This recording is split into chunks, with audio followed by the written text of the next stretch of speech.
News പുറത്തു വിടാൻ ഇനി ന്യൂസ് പേപ്പറോ ന്യൂസ് ചാനലിന്റെയോ യൂട്യൂബിന്റെ ഒന്നും ഒരു ആവശ്യമില്ല. നമുക്കിടയിൽ തന്നെ ചില പരദൂഷണ ന്യൂസ് കമ്മിറ്റികളുണ്ട്.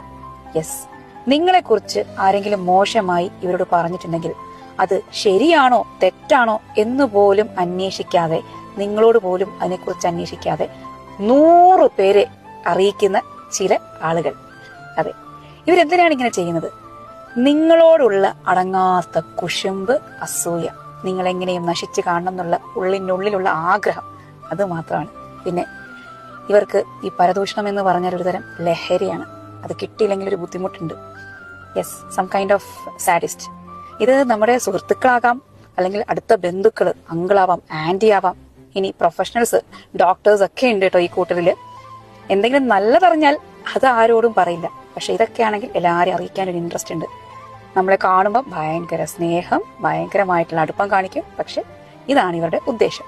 അപ്പോൾ ഈ കൂട്ടരോട് എനിക്ക് ഇത്രയേ പറയാനുള്ളൂ. നിങ്ങൾ എന്തെങ്കിലും അറിഞ്ഞു കഴിഞ്ഞാൽ അത് സത്യമാണോ അല്ലയോ എന്ന് ആ വ്യക്തിയോട് ചോദിച്ച് മനസ്സിലാക്കാൻ ശ്രമിക്കുക. ഇനി അത് കഴിയില്ലെങ്കിൽ മിണ്ടാതെ അടങ്ങി ഒതുങ്ങി എവിടെയെങ്കിലും ഇരിക്കുക. ഓക്കെ, ഇതേപോലുള്ള ആളുകളെ നിങ്ങൾക്കറിയാമെങ്കിൽ stay away from them because they are the most dangerous people in your life.